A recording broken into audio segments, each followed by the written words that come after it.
Bienvenue à toi. Aujourd'hui, on va parler d'un sujet qui touche beaucoup de cœurs. Un amour pas comme les autres.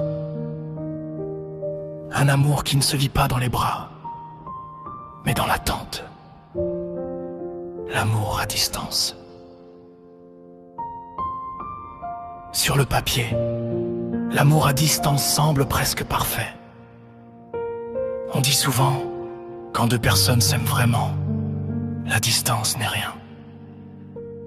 La théorie nous vend une vision pure. Plus de confiance, moins de routine, une communication plus profonde. Et surtout, un amour basé sur l'essentiel, pas sur le physique. Dans cette théorie, aimer à distance, c'est aimer avec l'âme. C'est attendre, patienter, construire, rêver. C'est croire que l'amour est assez fort pour défier les kilomètres. Et la réalité est différente. La réalité, c'est les appels qui manquent, les messages vus sans réponse, les doutes qui s'installent, la jalousie silencieuse, le manque constant. La réalité, c'est s'endormir seul, se réveiller sans un bonjour réel, et parfois pleurer sans pouvoir être consolé. La distance ne teste pas seulement l'amour, elle teste la patience, la maturité et la loyauté. Et tout le monde ne passe pas ce test. Alors, qui a raison? La théorie ou la réalité? La vérité, c'est que les deux coexistent.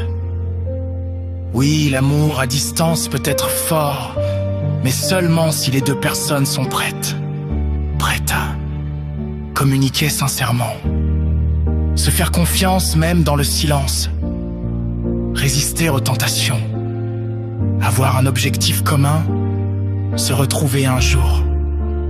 Sans projet réel, l'amour à distance devient juste une illusion prolongée. L'amour à distance, ce n'est pas pour tout le monde. Ce n'est pas un conte de fées. C'est une épreuve, mais pour ceux qui tiennent, pour ceux qui ne lâchent pas. Quand ils se retrouvent enfin, ce n'est plus juste de l'amour, c'est une victoire. Merci d'avoir écouté. Si ce podcast n'a parlé, c'est peut-être que toi aussi, tu aimes à distance. Et rappelle-toi, la distance ne tue pas l'amour. Ce sont les gens qui abandonnent. À bientôt pour un nouveau voyage au cœur des émotions.